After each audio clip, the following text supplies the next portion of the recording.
Namaku Dina. Aku tinggal di sebuah kos sederhana dekat kampus. Pacarku, Arga, sering main ke kos. Kadang dia menungguku pulang kuliah di kamar.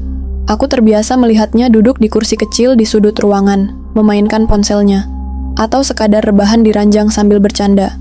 Tapi, malam itu, sesuatu yang aneh terjadi. Sesuatu yang membuatku yakin ada hal yang tidak bisa dijelaskan dengan logika. Hari itu aku pulang agak larut, sekitar pukul 10 malam. Aku lelah karena seharian ada kelas tambahan.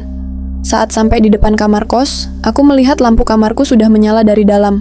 Aneh, karena aku yakin tadi pagi aku sudah mematikannya. Aku buka pintu pelan-pelan, dan di sanalah aku melihatnya. Arga, pacarku. Dia sedang duduk di kursi dekat meja belajarku, memakai jaket favoritnya sambil menunduk memainkan ponsel. Aku tersenyum lega. Kamu udah datang? Kok nggak bilang? Tanyaku. Arga hanya menoleh sebentar, tersenyum tipis, lalu kembali menunduk. Aku tidak curiga apa-apa. Aku ganti baju, merapikan tas, lalu duduk di ranjang. Capek banget hari ini. Untung kamu ada di sini, jadi nggak sendirian, ucapku. Arga tetap diam. Tidak ada obrolan seperti biasanya. Tapi aku pikir, mungkin dia sedang sibuk dengan sesuatu di ponselnya.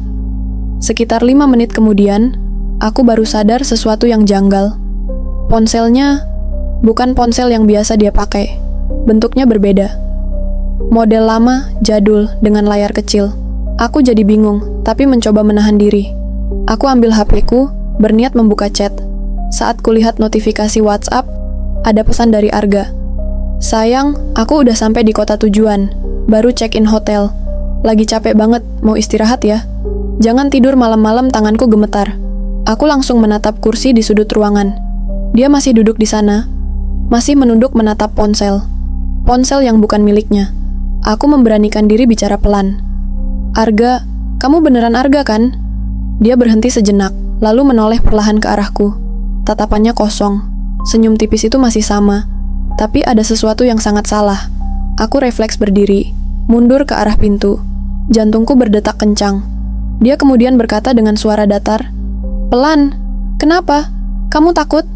Aku tidak bisa menjawab.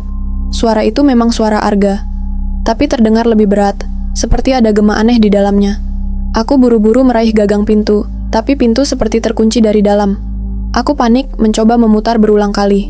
Tiba-tiba, saat aku menoleh lagi, kursi itu kosong. Tidak ada siapapun di sana. Aku terdiam. Keringat dingin membasahi punggungku. Aku melangkah mundur ke ranjang, dan disitulah aku hampir berteriak. Arga sudah duduk di ujung ranjang, menatapku dengan mata kosong. Senyumnya melebar, jauh lebih lebar dari biasanya. Aku menutup wajah dengan tangan. Ini nggak mungkin, kamu bukan Arga, kamu bukan... Ketika ku buka tangan, sosok itu sudah berdiri tepat di sampingku. Bergumam pelan, Arga, tidak bisa di sini malam ini, jadi biarkan aku menggantikannya. Aku menjerit sekuat tenaga. Lampu kamar mendadak mati, gelap total. Saat lampu kembali menyala, kamar itu kosong. Hanya aku seorang diri. Aku gemetar, segera meraih HP, mencoba menelpon Arga. Sambungan masuk. Suaranya terdengar dari seberang. Sayang, aku baru selesai mandi. Kamu udah tidur belum? Kenapa suaranya panik? Aku menangis, tak tahu harus menjelaskan apa.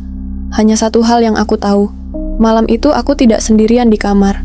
Dan sampai hari ini, setiap aku pulang malam, aku masih sering melihat sosok Arga duduk di kursi kecil dekat meja belajarku. Walaupun aku tahu, Arga sedang jauh di luar kota.